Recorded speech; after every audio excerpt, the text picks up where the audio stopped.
Moi, je le dis aussi aux commerçants qui ont subi les effets de la grève, parce que la grève, elle est facile pour personne, ni pour ceux qui la font, surtout pour ceux qui depuis. Alors, ni pour ceux qui la font, cher monsieur, parce que par exemple, mais là, c'est un choix. Moi, je viens de croiser pas plus tard que tout à l'heure dans vos studios des syndicalistes qui sont invités, des plateaux, qui nous expliquent qu'effectivement, ils ont perdu un mois de salaire. Alors, je ne sais pas ce que ça suppose pour vous, mais un mois de salaire perdu dans une période de fête, je connais par exemple ce week-end quand je cherchais mon pain ou quand je cherchais des huîtres, par exemple, je connais quelqu'un, ça fait déjà 1 an qu'elle a été impactée par les gilets jaunes et qui vient de perdre je ne sais combien de son chiffre d'affaires, alors qu'elle va pas avoir une retraite qui va dépasser d'un commerçant, les 900. Oui. Eh bien, je dis à ce commerçant, je m'adresse à ce commerçant, et s'il se reconnaît à travers vos mots, je m'adresse à lui ou à elle, je ne sais pas, à elle en l'occurrence, je m'adresse à elle, comme à tous les commerçants d'ailleurs qui ont eu à subir les effets de la grève jusqu'à maintenant, et je leur dis, messieurs, dames, les commerçants, vous avez intérêt, vous autres commerçants, pour vos affaires, que les retraités de ce pays ne soient pas précarisés et un bon niveau de retraite. Elle dit qu'elle est justement pour la réforme. Eh bien, moi, je veux dire à cette dame, assez insupportable votre position de député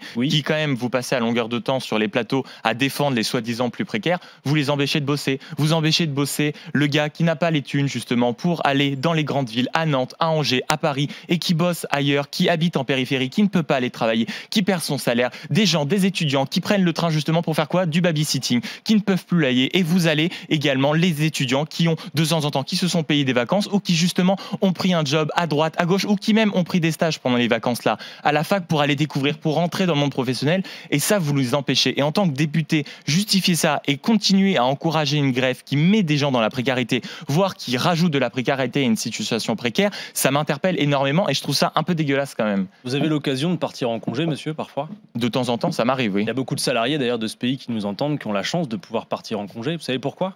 Dites-moi pourquoi. Parce qu'il y a eu des grèves. Vous savez, non, alors attendez. Des prises d'otages, comme vous dites. Différences. Quand est-ce que vous employez le mot prise d'otage? Spécialement, mais on l'entend parfois. Vous en conviendrez avec moi. Oui, j'en conviens avec moi, mais pas moi. Mais sauf qu'il y a deux types de grèves. Il y a les grèves, les vraies, qui ont apporté tous les avantages. Il y a la bonne grève qui gêne personne. Non, pas du tout. Non. Terrible. Laissez-moi. Les gosses sont plus descendus. Laissez-moi finir. Il y a des grèves qui apportent des choses, mais je suis désolé de vous le dire que ce n'est pas la CGT actuellement avec les représentants actuels qui font avancer le pays, bien au contraire, ni votre parti qui a mis en place les avantages.